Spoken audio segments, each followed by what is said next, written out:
নমস্কার, সবাইকে আমার চ্যানেলে স্বাগতম।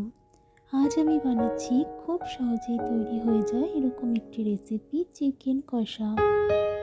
প্রথমে চিকেনগুলোকে ভালোভাবে ধুয়ে নিয়ে তাতে নুন, হলুদ, চিনি, জিরে গুঁড়ো, ধনে গুঁড়ো, লঙ্কার গুঁড়ো দিয়ে মিশিয়ে ভালোভাবে ম্যারিনেট করে রেখে দিলাম। এবার দুটো আলুকে ভালোভাবে কেটে নিয়ে নুন এবং হলুদ দিয়ে লাল লাল করে ভেজে নেব।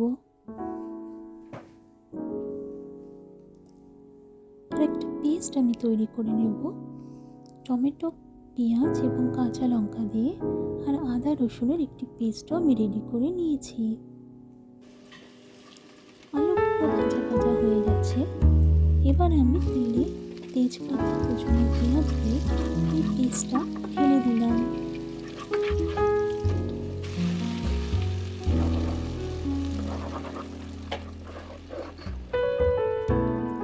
এখানে আমি 2 চামচ মতন আদা রসুনের পেস্ট ব্যবহার করেছি। মশলাটা ভালোভাবে ভাজা হয়ে যাওয়ার পর ম্যারিনেট করে রাখা চিকেনগুলোকে এর সাথে ভালোভাবে মিশিয়ে নেব। আর এতে মশলাগুলো কিছুটা জল অ্যাড করব। রান্নাতে আমি পুরোটাই হট ওয়াটার ব্যবহার করেছি।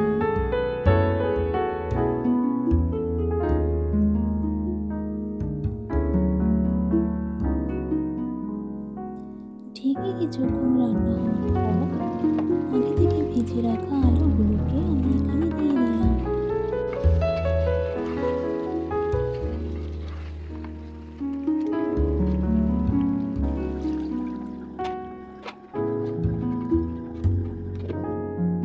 আধ কাপ মতন গরম জল আমি এতে অ্যাড করেছি, যাতে আলু এবং চিকেনগুলো ভালোভাবে সিদ্ধ হয়ে যায়।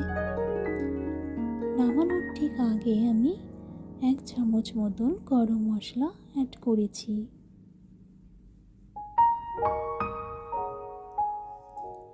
আলু এবং চিকেনগুলো খুব ভালোভাবে সিদ্ধ হয়ে গেছে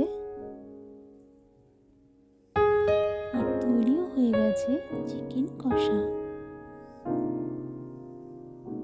কিছুক্ষণ ঢেকে রেখে দেওয়ার পর আমি নামিয়ে নিয়েছি। ভিডিওটি ভালো লাগলে প্লিজ চ্যানেলটিকে সাবস্ক্রাইব করে দেবেন। আর কেমন লাগলো আমাকে